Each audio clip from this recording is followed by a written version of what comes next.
Hello friends, welcome to my YouTube channel GK Gyan 2.5। दोस्तों, आज हम बात करेंगे यूपी बीएड प्रवेश परीक्षा से संबंधित जीके जीएस के महत्वपूर्ण प्रश्नों के बारे में। तो दोस्तों, यूपी बीएड प्रवेश परीक्षा की जो डेट है वो 15 जून निर्धारित हो चुकी है, इसलिए अब आप लोगों के पास ज़्यादा समय नहीं है। तो दोस्तों, यदि आपको सरकारी सीट पाना है तो हमारे चैनल के साथ जुड़ जाइए और बेल आइकन को प्रेस कर लीजिए, ताकि जब भी मैं कोई नया वीडियो अपलोड करूं तो उसका नोटिफिकेशन आपको सबसे पहले मिल जाए।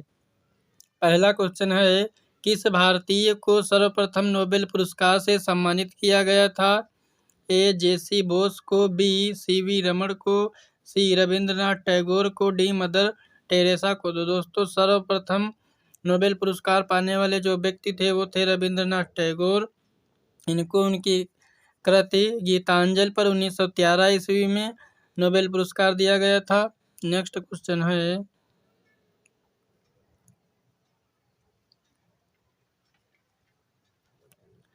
विश्व की पहली महिला प्रधानमंत्री कौन थीं? ए एस भंडार नायके, बी मार्गरेट थैचर, सी इंदिरा गांधी, डी शेख हसीना वाजिद। तो दोस्तों, विश्व की पहली महिला प्रधानमंत्री जो थीं उनका नाम था एस भंडार नायके, इसलिए आपका राइट आंसर हो जाएगा ए। तो दोस्तों, श्री माओ भंडार नायके श्रीलंका की पहली प्रधानमंत्री थीं। साल 1960 में वह दुनिया की पहली महिला प्रधानमंत्री बनी थी। और भारत की दोस्तों पहली प्रधानमंत्री की बात करें तो इंदिरा गांधी जी थी। नेक्स्ट क्वेश्चन है,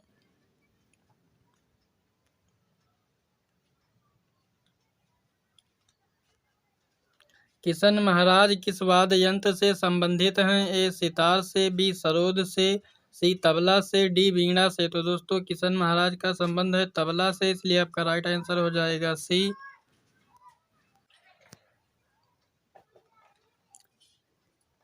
नेक्स्ट क्वेश्चन है, उस्ताद बिस्मिल्लाह खां का संबंध किस वाद्य यंत्र से था? ए शहनाई से, बी सरोद से, सी संतूर से, डी हारमोनियम से। तो दोस्तों, उस्ताद बिस्मिल्लाह खां शहनाई वादक के रूप में जाने जाते हैं, इसलिए आपका राइट आंसर हो जाएगा ए। दोस्तों, सरोद के लिए अमजद खान जाने जाते हैं। नेक्स्ट क्वेश्चन है,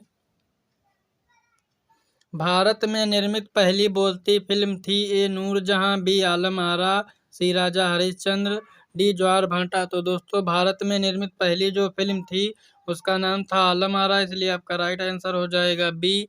नेक्स्ट क्वेश्चन है, नॉर्वे की संसद को कहा जाता है? ए रिक्स डाग, बी कोर्टेक्स, सी ड्यूमा, डी स्टोर्टिंग। तो दोस्तों, नॉर्वे की जो संसद है उसे कोर्टेक्स के नाम से जाना जाता है, इसलिए आपका राइट आंसर हो जाएगा बी। नेक्स्ट क्वेश्चन है, जापान की संसद को कहा जाता है? ए नेसेट, बी कोर्टेस, सी खुरल, डी डायट। तो दोस्तों, जापान की जो संसद है उसे डायट के नाम से जाना जाता है, इसलिए आपका राइट आंसर हो जाएगा डी। नेक्स्ट क्वेश्चन है, उगते हुए सूरज का देश किस देश को कहा जाता है? ए म्यांमार को, बी जापान को, सी नॉर्वे को, डी भारत को। तो दोस्तों, उगते हुए सूरज का देश जापान को कहा जाता है, इसलिए आपका राइट आंसर हो जाएगा बी। नेक्स्ट क्वेश्चन है, मानव विकास सूचकांक HDI किस अर्थशास्त्री की देन है? A Adam Smith, B Amartya Sen, C Keynes, D Mahbub ul हक। तो दोस्तों, मानव विकास सूचकांक को देने वाले जो थे उनका नाम था महबूब उल हक, इसलिए आपका राइट आंसर हो जाएगा डी। नेक्स्ट क्वेश्चन है, निम्नलिखित में से कौन सा वैकल्पिक धन का उदाहरण है? ए करेंसी नोट, बी सिक्के, सी चेक, डी बांड। तो दोस्तों, जो वैकल्पिक धन का उदाहरण है वह है चेक, इसलिए आपका राइट आंसर हो जाएगा सी। नेक्स्ट क्वेश्चन है, आगरा नगर की स्थापना किसके द्वारा की गई थी? ए फिरोज तुगलक, बी मोहम्मद बिन तुगलक, सी अलाउद्दीन खिलजी, डी सिकंदर लोदी। तो दोस्तों, आगरा नगर की स्थापना सिकंदर लोदी के द्वारा की गई थी 1504 ईस्वी में, इसलिए आपका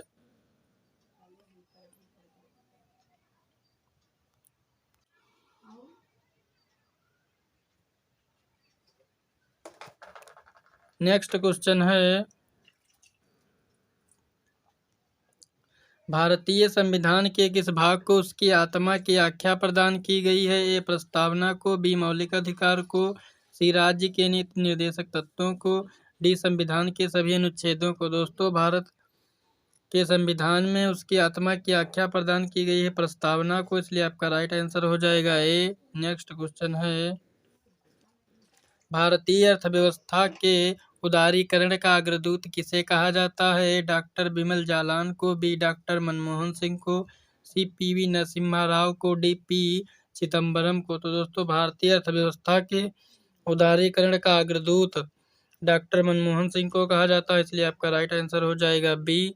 नेक्स्ट क्वेश्चन है, मध्य रात्रि का सूर्य कहाँ दिखाई देता है? ए आर्कटिक क्षेत्र में, बी नॉर्वे में, सी अंटार्कटिक क्षेत्र में, डी सऊदी अरब में। तो दोस्तों, मध्य रात्रि का सूर्य नॉर्वे में दिखाई देता है, इसलिए आपका राइट आंसर हो जाएगा बी। नेक्स्ट क्वेश्चन है, प्रधान मध्याह्न रेखा किस स्थान से होकर गुजरती है? ए सिडनी से होकर, बी मेलबोर्न से होकर, सी बरखोयांस से होकर, डी ग्रीनविच से होकर। तो दोस्तों, प्रधान मध्याह्न रेखा जो है यह ग्रीनविच से होकर गुजरती है, इसलिए आपका राइट आंसर हो जाएगा डी। नेक्स्ट क्वेश्चन है, किस ग्रह को पृथ्वी की बहन कहा जाता है? ए शनि को, बी मंगल को, सी बुध को, डी शुक्र को। तो दोस्तों, पृथ्वी की बहन शुक्र ग्रह को कहा जाता है, इसलिए आपका राइट आंसर हो जाएगा डी। दोस्तों, शुक्र ग्रह को भोर का तारा एवं सांझ का तारा भी कहा जाता है। नेक्स्ट क्वेश्चन है, रिक्टर स्केल से क्या मापा जाता है? ए भूकंप की तीव्रता, बी सापेक्षिक आर्द्रता, सी वर्षा की मात्रा, डी ताप। तो दोस्तों, रिक्टर स्केल से भूकंप की तीव्रता को मापा जाता है, इसलिए आपका राइट आंसर हो जाएगा ए। नेक्स्ट क्वेश्चन है, भारतीय संविधान में राज्य के नीति निर्देशक तत्व ग्रहण किए गए हैं। ए ब्रिटेन से, बी आयरलैंड से, सी पूर्व सोवियत संघ से, डी फ्रांस से। तो दोस्तों, भारतीय संविधान में राज्य के जो नीति निर्देशक तत्व हैं ये आयरलैंड के संविधान से लिए गए हैं, इसलिए आपका राइट आंसर हो जाएगा बी। नेक्स्ट क्वेश्चन है, भारतीय अर्थव्यवस्था कैसी है? ए पूंजीवादी अर्थव्यवस्था, बी साम्यवादी अर्थव्यवस्था, सी स्वतंत्र अर्थव्यवस्था, डी मिश्रित अर्थव्यवस्था। तो दोस्तों, भारतीय अर्थव्यवस्था कैसी है? जो भारतीय अर्थव्यवस्था है वह मिश्रित अर्थव्यवस्था है, इसलिए आपका राइट आंसर हो जाएगा डी। भारतीय अर्थव्यवस्था कैसी है? पूंजीवादी अर्थव्यवस्था, साम्यवादी अर्थव्यवस्था, स्वतंत्र अर्थव्यवस्था, डी मिश्रित अर्थव्यवस्था। तो दोस्तों, भारत की अर्थव्यवस्था मिश्रित अर्थव्यवस्था है, इसलिए आपका राइट आंसर हो जाएगा डी। नेक्स्ट क्वेश्चन है, किसे एशिया की रोशनी लाइट ऑफ एशिया कहा जाता है? महात्मा गांधी को, बी गौतम बुद्ध को, सी माओ से तुंग को, डी अकबर को। तो दोस्तों, लाइट ऑफ एशिया, एशिया की रोशनी के नाम से गौतम बुद्ध को जाना जाता है, इसलिए आपका राइट आंसर हो जाएगा बी। दोस्तों, गौतम बुद्ध ने अपना पहला उपदेश सारनाथ में दिया था। नेक्स्ट क्वेश्चन है,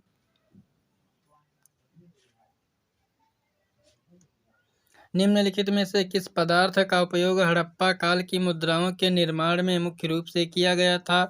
ए सेल खड़ी, बी कांसा, सी तांबा, डी लोहा। तो दोस्तों, हड़प्पा काल की मुद्राओं में जिस पदार्थ का प्रयोग किया गया था उसका नाम था सेल खड़ी, इसलिए आपका राइट आंसर हो जाएगा ए। नेक्स्ट क्वेश्चन है,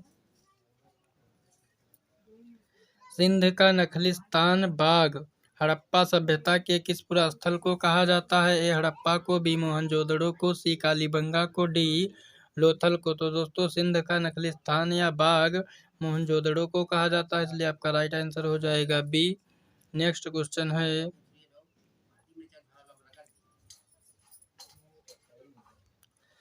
बुद्ध चरित जिसे बौद्धों का रामायण कहा जाता है के रचनाकार कौन है? ए अश्वघोष, बी वसुमित्र, सी बुद्ध घोष, डी नागार्जुन। तो दोस्तों, बुद्ध चरित जिसे बौद्धों का रामायण कहा जाता है इसके लेखक अश्वघोष हैं, इसलिए आपका राइट आंसर हो जाएगा ए। नेक्स्ट क्वेश्चन है, वैशेषिक दर्शन का प्रतिपादक किसे माना जाता है? ए कपिल को, बी लोकनाथ को, सी अच्छपाद गौतम को, डी पतंजलि को। तो दोस्तों वैशेषिक दर्शन का प्रतिपादक लोकनाथ को माना जाता है, इसलिए आपका राइट आंसर हो जाएगा बी। दोस्तों पतंजलि को योग दर्शन का प्रतिपादक माना जाता है। नेक्स्ट क्वेश्चन है,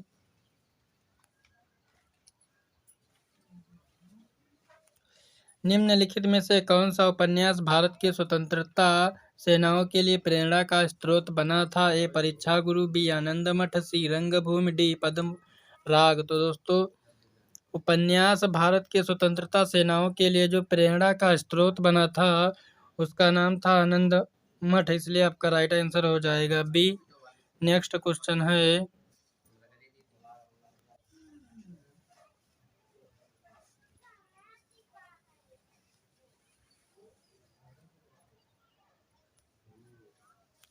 निम्नलिखित में से अभिनव भारत नामक संस्था की स्थापना किसने की थी? ए लाला लाजपत राय ने, बी बाल गंगाधर तिलक ने, सी विनायक दामोदर सावरकर ने, डी बिपिन चंद्र पाल ने। तो दोस्तों अभिनव भारत नामक संस्था की स्थापना विनायक दामोदर सावरकर ने की थी, इसलिए आपका राइट आंसर हो जाएगा सी। नेक्स्ट क्वेश्चन है,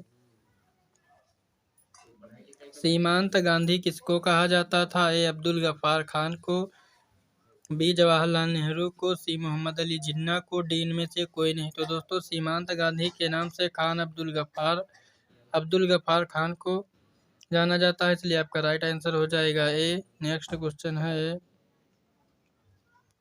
किसके शासनकाल में ह्वेनसांग भारत आया था? ए जलाउद्दीन, बी हर्षवर्धन, सी जहांगीर, डी पांड्य। तो दोस्तों ह्वेनसांग हर्षवर्धन के शासनकाल में भारत आया था, इसलिए आपका राइट आंसर हो जाएगा बी। दोस्तों ह्वेनसांग को याद करने की जो ट्रिक है, ह्वेन से ह्वेनसांग और हर्षवर्धन, इसलिए आपको ह्वेन से हर्षवर्धन याद रखना है। नेक्स्ट क्वेश्चन है, 1526 ईस्वी में बाबर ने किस वंश के शासक को परास्त कर मुगल साम्राज्य की नींव डाली? ए सैयद वंश, बी लोदी वंश, सी तुगलक वंश, डी खिलजी वंश। तो दोस्तों बाबर ने 1526 ईस्वी में लोदी वंश को हराकर मुगल साम्राज्य की नींव रखी थी, इसलिए आपका राइट आंसर हो जाएगा बी। नेक्स्ट क्वेश्चन है, अकबर द्वारा बनवाए गए उपासना भवन या पूजा गृह का नाम क्या था? ए दीवान ए खास, बी दीवान ए आम, सी इबादत खाना, डी बुलंद दरवाजा। तो अकबर द्वारा बनवाए गए उपासना भवन या पूजा गृह का जो नाम था उसका नाम था इबादत खाना, इसलिए आपका राइट आंसर हो जाएगा सी। नेक्स्ट क्वेश्चन है, किस सिख गुरु ने फारसी में जफरनामा लिखा था? ए गुरु हरिराय ने, बी गुरु हरिकिशन ने, सी गुरु गोविंद सिंह ने, डी गुरु तेग बहादुर ने। तो दोस्तों फारसी में जफरनामा लिखने वाले जो गुरु थे उनका नाम था गुरु गोविंद सिंह, इसलिए आपका राइट आंसर हो जाएगा सी। दोस्तों गुरु गोविंद सिंह ने ही खालसा पंथ की स्थापना की थी। नेक्स्ट क्वेश्चन है, भारत पर आक्रमण करने वाले किस ईरानी शासक को ईरान का नेपोलियन कहा जाता है? ए मोहम्मद बिन कासिम को, बी तैमूर लंग को, सी नादिर शाह को, डी अहमद शाह अब्दाली को। तो दोस्तों ईरान का नेपोलियन नादिर शाह को कहा जाता है, इसलिए आपका राइट आंसर हो जाएगा सी। नेक्स्ट क्वेश्चन है, प्लासी के युद्ध के समय बंगाल का नवाब कौन था? ए मीर जाफर, सी मीर कासिम, सी सिराजुद्दौला, डी इनमें से कोई नहीं। तो दोस्तों प्लासी के युद्ध के समय जो बंगाल का नवाब था उसका नाम था सिराजुद्दौला, इसलिए आपका राइट आंसर हो जाएगा सी। नेक्स्ट क्वेश्चन है,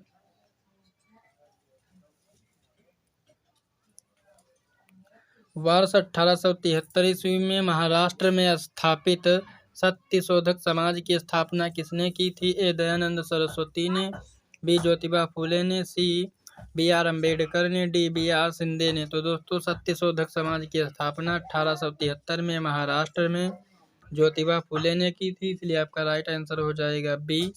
नेक्स्ट क्वेश्चन है,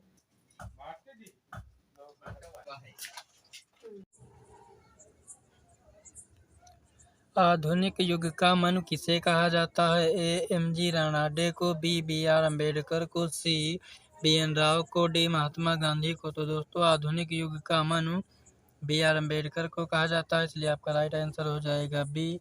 नेक्स्ट क्वेश्चन है, बंकिम चंद्र चटर्जी चट्टोपाध्याय ने अपने उपन्यास आनंद मठ में किस विद्रोह को कथा की आधारभूमि बनाया था? ए सन्यासी विद्रोह, बी पागलपंथी विद्रोह, सी नील आंदोलन, डी पावना विद्रोह। तो दोस्तों बंकिम चंद्र चटर्जी चट्टोपाध्याय ने अपने उपन्यास आनंद मठ में जिस विद्रोह को कथा की आधारभूमि बनाया था उसका नाम है सन्यासी विद्रोह, इसलिए आपका राइट आंसर हो जाएगा ए। नेक्स्ट क्वेश्चन है, भारतीय राष्ट्रीय कांग्रेस की सबसे पहली महिला अध्यक्ष कौन थीं? A Sarojini Naidu, B Bhikaji Cama, C Annie Besant, D Vijayalakshmi Pandit. तो दोस्तों भारतीय राष्ट्रीय कांग्रेस की जो पहली महिला अध्यक्ष थीं उनका नाम था श्रीमती एनी बेसेंट, इसलिए आपका राइट आंसर हो जाएगा सी। नेक्स्ट क्वेश्चन है, शेर ए पंजाब किसका उपनाम है? ए बिपिन चंद्रपाल का, बी लाला लाजपत राय का, सी सरदार भगत सिंह का, डी इनमें से कोई नहीं। तो दोस्तों शेर ए पंजाब लाला लाजपत राय को कहा जाता है और पंजाब केसरी भी इनको कहा जाता है, इसलिए आपका राइट आंसर हो जाएगा बी। नेक्स्ट क्वेश्चन है, किस गवर्नर जनरल ने 1911 में भारत की राजधानी कोलकाता से दिल्ली स्थानांतरित करने की घोषणा की? A Lord Mountbatten, C Lord Canning, C Lord Hardinge, D Warren Hastings. तो दोस्तों वह गवर्नर जनरल था लॉर्ड हार्डिंग, जिसने भारत की राजधानी कोलकाता से दिल्ली स्थानांतरित की थी, इसलिए आपका राइट आंसर हो जाएगा सी। नेक्स्ट क्वेश्चन है, 1907 ईस्वी के कांग्रेस के सूरत अधिवेशन की अध्यक्षता किसने की? ए डॉक्टर रास बिहारी घोष ने, बी सुरेंद्र नाथ बनर्जी ने, सी दादा भाई नौरोजी ने, डी व्योमेश चंद्र बनर्जी ने। तो दोस्तों 1907 ईस्वी के कांग्रेस अधिवेशन की अध्यक्षता डॉक्टर रास बिहारी घोष ने की थी, इसलिए आपका राइट आंसर हो जाएगा ए।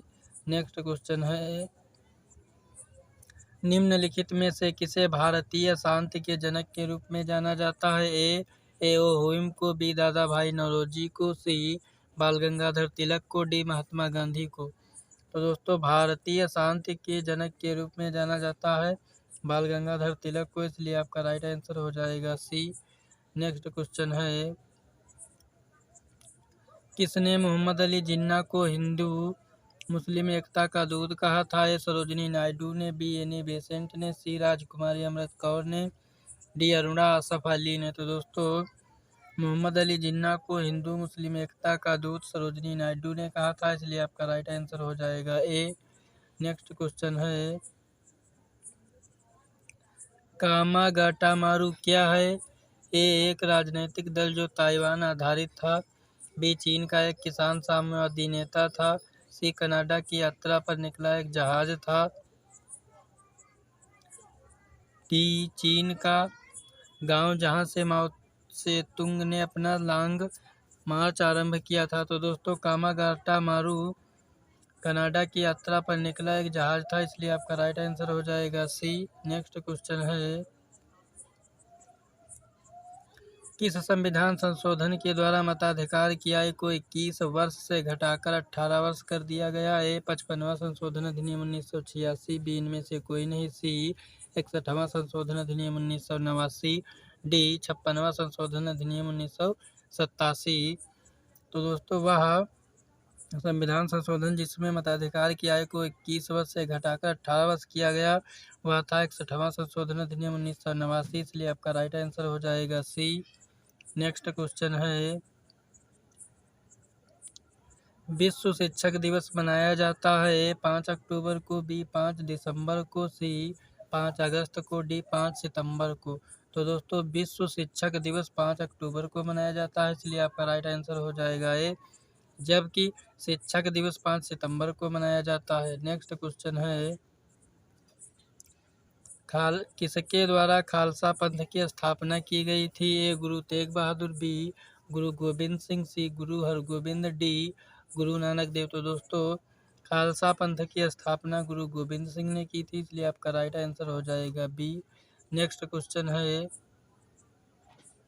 भाखड़ा नागल परियोजना किस नदी पर स्थित है? ए महानदी, बी कृष्णा, सी ताप्ती, डी सतलुज नदी। तो दोस्तों भाखड़ा नागल परियोजना जो है वो सतलुज नदी पर स्थित है, इसलिए आपका राइट आंसर हो जाएगा डी।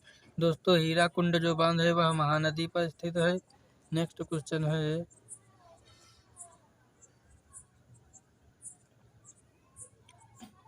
भारतीय संविधान में मौलिक कर्तव्य का विचार लिया गया है? अमेरिका के संविधान से, ब्रिटिश संविधान से, सी रूस के संविधान से, डी फ्रांस के संविधान से। तो दोस्तों भारतीय संविधान में जो मौलिक कर्तव्य हैं ये रूस के संविधान से लिए गए हैं, इसलिए आपका राइट आंसर हो जाएगा सी। जबकि मौलिक अधिकारों को अमेरिका के संविधान से लिया गया है। नेक्स्ट क्वेश्चन है,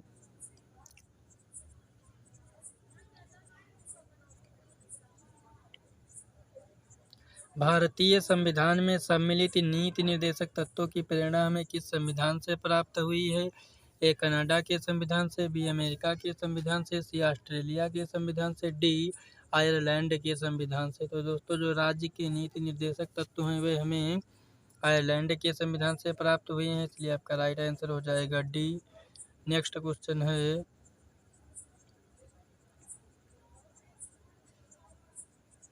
राज्य के नीति निर्देशक तत्वों का उल्लेख भारतीय संविधान के किस भाग में है? ए भाग 2, बी भाग 3, सी भाग 4, डी भाग 5। तो दोस्तों भारतीय संविधान में राज्य के नीति निर्देशक तत्वों का जो उल्लेख है वो भाग 4 में है और अनुच्छेद 36 से 51 तक इनका उल्लेख है, इसलिए आपका राइट आंसर हो जाएगा सी। नेक्स्ट क्वेश्चन है, भारत की संघीय व्यवस्थापिका को किस नाम से जाना जाता है? ए लोकसभा, बी राज्यसभा, सी प्रतिनिधि सभा, डी संसद। तो दोस्तों भारत की संघीय व्यवस्थापिका को संसद के नाम से जाना जाता है, इसलिए आपका राइट आंसर हो जाएगा डी। तो दोस्तों यह वीडियो आपको कैसा लगा कमेंट बॉक्स में बता सकते हैं। इससे रिलेटेड हम आपके लिए और वीडियो बना देंगे। दोस्तों जीके के और वीडियो देखने के लिए हमारे चैनल के प्लेलिस्ट में जाकर आप जीके से रिलेटेड और वीडियो बने पड़े हुए हैं उनको देख सकते हैं। Thanks for watching.